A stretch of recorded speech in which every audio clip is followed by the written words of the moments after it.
If you want to support Slope's Game Room, then please click the links that you see in the top comments. SEGA!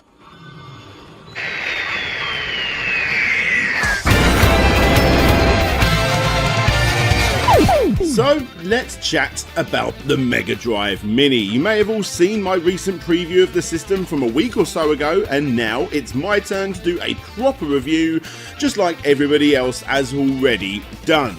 And you know what? That's fine. Us YouTubers get given embargoes on when we can and can't talk about certain games or products that get sent to us, and for whatever reason, America got first dibs in this instance, leaving us more loyal, hardcore Sega Mega Drive fans over in the UK to basically get second place. But that is okay, guys, because, well, it means that now I can finally talk to you guys one-on-one about this, and I can finally take a little bit of a different angle than what you've heard 50,000 times already. Yes, the Mega Drive Mini is the very, very, very best Mini on the market. But you knew I was going to say that. What I want to answer is, who is this system actually aimed at? You see, the problem is, I don't want to say that Sega milked their past or anything, but let's not kid ourselves. They kind of do. I mean, if I owned the Mega Drive, I would as well, but you know, that's here or there. There was a grey area when they pretty much forgot what made them so big in the first place, but when that nostalgia bubble started to grow and grow and grow, Sega did more than release a simple Mega Drive compilation of some sort on every single system since its first party death. They ended up getting crappy companies pumping out endless amounts of knockoff Mega Drive clones. They put their games for free on mobile phones, chucked them up on Fire TV sticks, re-release certain games as part of the Sega Ages series, and heck, I even have this. This is a Mega Drive Mini that came out within the last year. Yes, guys, this is an official Sega product. It's a Mega Drive model, only ever so slightly smaller than the Mega Drive Mini, and it came out within the last year. It doesn't actually do anything, you know, it looks nice on your shelf and all that jazz. But like I say, it came out within the last year. On top of that, this, a little bit older than that, that's the Sega Genesis model, and that's actually a USB hub. And, well, don't even get me started on this thing. You see what I mean? But guys, if I'm gonna be honest, I never really had too much of an issue with all of this. This is one of those Mega Drive at-game systems, and yeah, as you can see, it's in pristine condition because I have literally never plugged it in. It was a gift that obviously I'm very, very thankful for, but as a hardcore Sega fan, I am not the target audience for this system. You know who is? The guy that came and fixed my boiler a couple of weeks ago. I'm not knocking him or anything like that. He saw this on the table and goes, "Oh, I used to have a Mega Drive when I was younger and my kids got me this for Christmas." He is the target audience for this. He said nothing but great things about this system. Who am I to tell him, well, actually, the emulation isn't quite there and the sound isn't quite there? Because, you know, for him, this did the job. And it's not for me, it's for people like him. The same sort of person who's going to put this up on Facebook Marketplace, you know, a couple of months later. The average consumer that only buys the latest FIFA or Madden game won't notice these key differences that us hardcore fans would notice. I'm not saying I'm better than him or anything like that, we're just two very different gamers nowadays. I've had this same opinion of all mini systems since the At Games days, which is why I didn't bother going to get the NES Mini, and the SNES Mini, yeah, well, that was actually a gift too, although I did play this one and it was actually pretty damn good. You can see why this particular system did so well with very few, if any, crappy knockoffs that came before it. However, how many times am I actually going to need Super Mario World Nintendo? At least Sega Sonic 1, Sega Ages release, actually did it better. Am I right? So, who is this for? Well, I'm very, very, very happy to say it is for me, the hardcore Sega fan that does notice the differences. Ladies and gentlemen, this is how you do a mini system. You heard that plenty of times already, but it goes so much further than the actual emulation itself. Every single feature, down to the flaps that actually flap, the little slot at the back that actually comes off, the headphone volume that does nothing, the functioning on and off and reset buttons makes this something that isn't just designed for my boiler maintenance part-time gamer, if there are any of those consumers left after the at-games crap. This, ladies and gentlemen, is for those hardcore fans like me. This is proven even more by the added extra of the 32X/Mega CD/Sonic & Knuckles/Sonic cartridge add-on that 100% absolutely does nothing other than to make nerds like me squeal in excitement, all whilst our better halves question their life choices. Heck, did you know that when you actually unscrew the Mega CD plastic attachment inside, there is a bit of card that shows off what the inside of the Mega CD system looks like?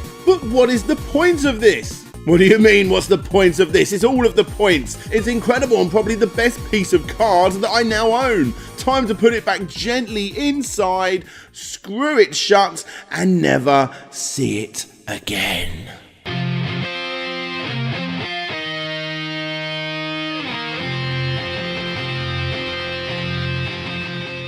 I have never seen a useless gimmick cost this much.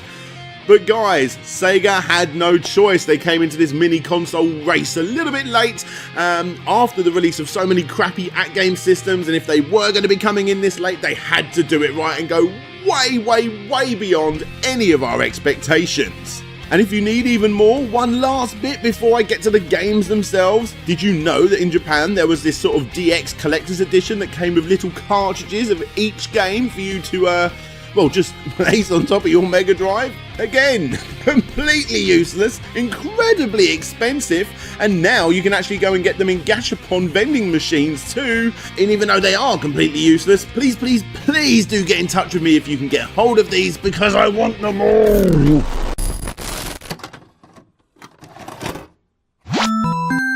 It's amazing, absolutely amazing. I wasn't the biggest fan of mini consoles before this, but when talking about its design, look, and of course its gimmicks, every other system should hold its head in shame. This is how it's done, ladies and gents. No other mini comes close.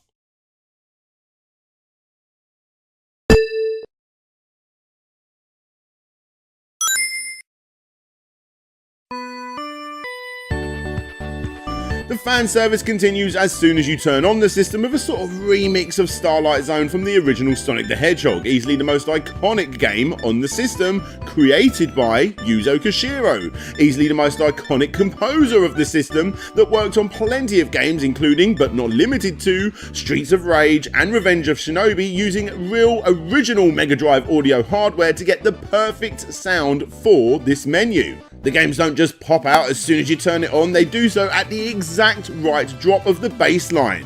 At first glance, those 42 games are a little too much to take in all at once, and if you're like me, you skim through the collection displayed beautifully with original cover art and sort them in the desire that you would like, whether that be A to Z, genre, number of players or release dates. But you can also look at the spines as well, because let's face it, that's the way you remember your games the most on your shelf. And further attention to detail can be seen when you change the language to Japan, as you now get to see all of the far better Japanese box arts. And yes, Super Fantasy Zone is smaller, just like the Japanese game was, and Road Rash 2's spine is slightly wider, just like all EA games were in Japan. And continuing on with this, as an added bonus, the release date order changes too in this mode, as games were released in a different order over there, obviously, and it's a feature that most would not pick up on, but again, it's proving that it's hardcore attention to detail. And again, on top of that, this isn't just for looks, because when you load up a game with Japanese box art, the Japanese ROM, where available,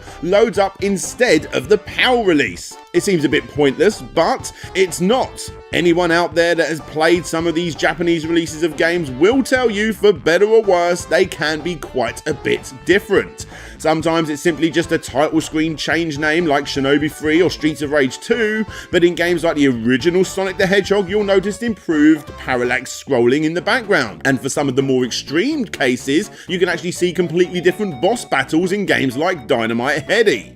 The heavy majority of the games on the Mega Drive Mini are deserving of more than one playthrough, and this feature makes you want to do that just to see what those changes are. But there is one downside to this, because sadly I can't find any way to change this box art to NTSC, that's American, meaning that you can't load up the American ROMs on the UK Mega Drive Mini. From what I can tell, the UK model, although obviously the best looking according to me, is sadly not as good as the American release, as that has the ability to change to all 3 regions, but sadly not in this instance, which brings me to the emulation. Just cutting in right there, guys. It's about 1 o'clock in the morning. I'm just finishing off this video, editing up, and but I wanted to add this little bit in here. It pains me to say it, as much as I adore this system, those American ROMs, you know, which people can't access, I believe are actually on here. Like I say, you just can't get to them. If you was in America, you would choose somewhere like Germany to access the European ROMs, because obviously the English language would be the American NTSC set. Whereas in the UK, all European countries are PAL, obviously, as well as English, which is PAL, which means there's no way of accessing the American ROMs. However, they are on there. I believe they're on there anyway. Because when you go over to the Japanese set, some games like Earthworm Jim and what have you do have the Genesis box art. Now when you load up Virtual Fighter, you can actually see, depending on whether you open up the PAL or the Japanese, or in this case the American box art, you can see that you're actually loading up the American ROM. Like I said, I believe those ROMs are on there, but due to a bit of an oversight, you just can't access them on the Mega Drive Mini. When someone eventually hacks this thing, they'll be able to confirm, but I'm gonna bet my bottom dollar they're on here. They just didn't think that, you know, we wouldn't be able to get to them.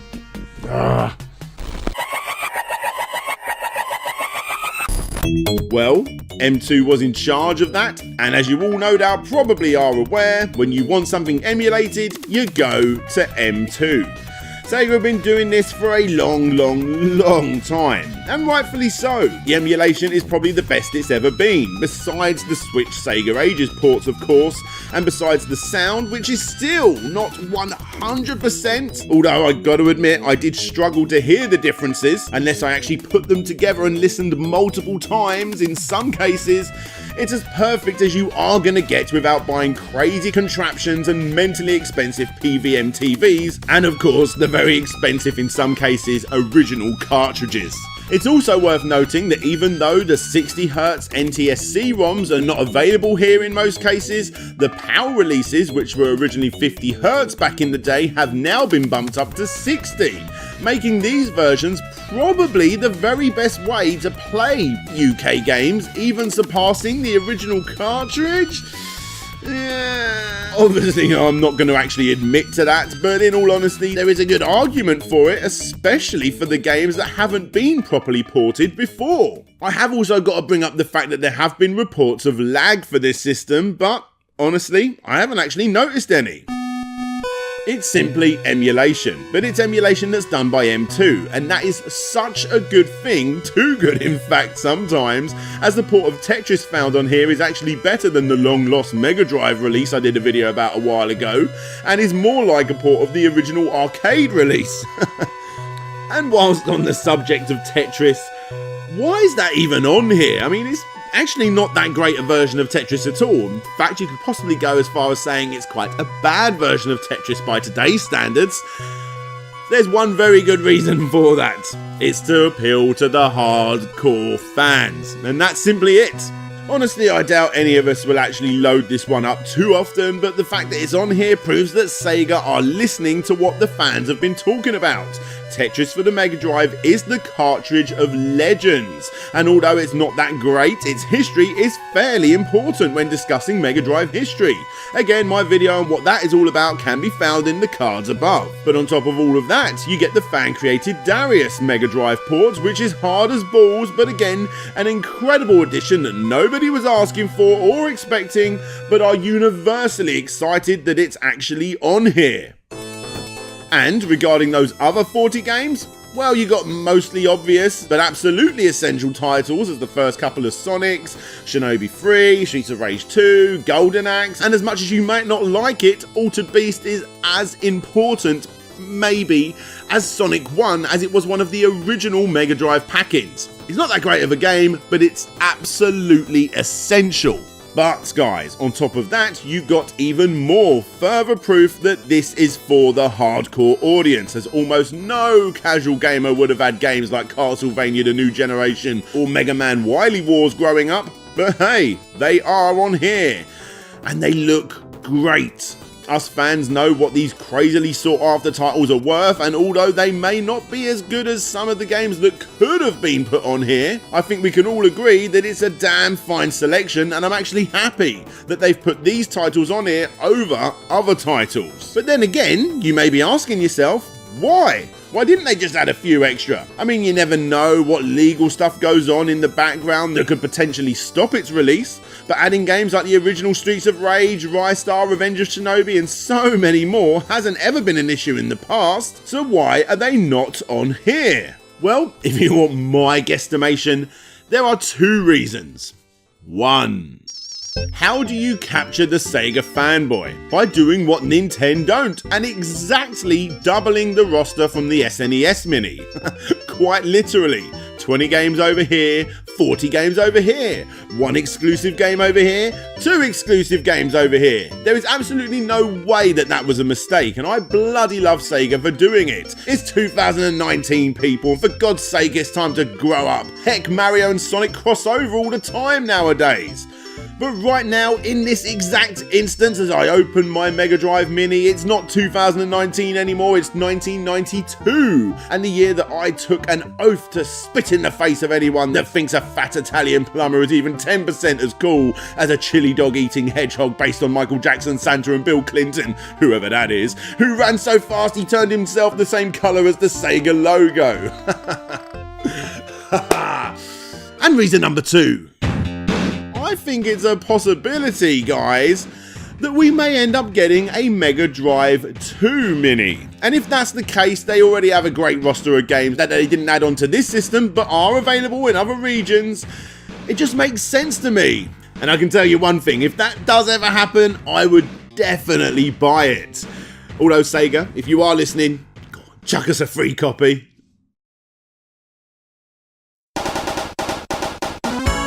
So yeah, in short, and to answer my earlier question, who is this actually for? If any old school Sega fan that doesn't play the games too often anymore wasn't burnt by previous versions of this system created by At Games, then sure.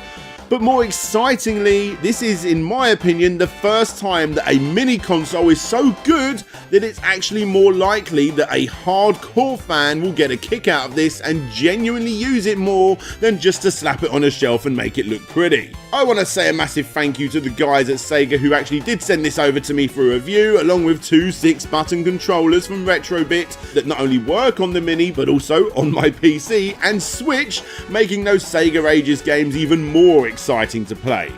However, in almost every instance, I'm probably just going to go back and play those original 3-button controllers, the ones that started it all. Holding these controllers takes me back to a time when my Mega Drive was brand new. And although I doubt I will ever wear them in as much as I did back in the day, it's awesome to relive that experience.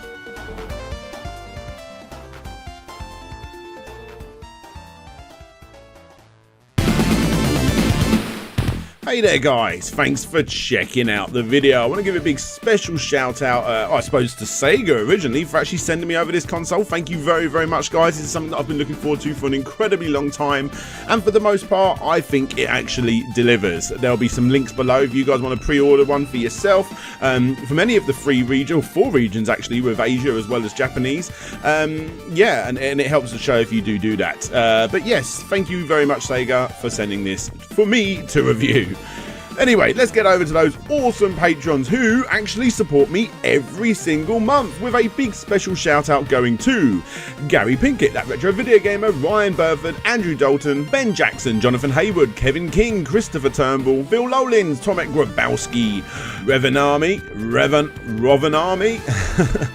Robinarmy? Yes, Ryan Holtz, Retro to Next Gen, Hawk89, Dina Robertson Dunn, Lefty Intrigued Gaming, Abby Morris, Tim Lavote, Sobi Quang DX, Tim Lund, Pixels Unlimited, aka Samuel Victor, Red the Beard, Conrad Constantine, Pretendo64, Karimi, Elephant Case, Sigana, Blitz, Hedgie, King Link Reviews, Wobbles and Bean, The Wonder Ducks, Ye Old Hamburger, Dan Petit, Mike H. Fell, Lucas Softail, Ronnie Method, SSWB, Solid Captor, Jeremy Rodriguez, Nick Pollard, Bram Perez, Marcus King McCut Tyndall, The Geeky Dad, Richard Carter, aka Fantastic Dizzy, Todd Paul Float G, and of course, Hetty Mew.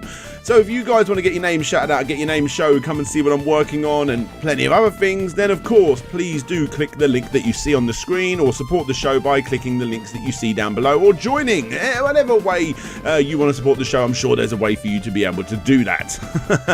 But yes, anyway, guys, thank you very, very much for watching, and for now, this is DJ Slope signing out, and hopefully I'll see you all next time.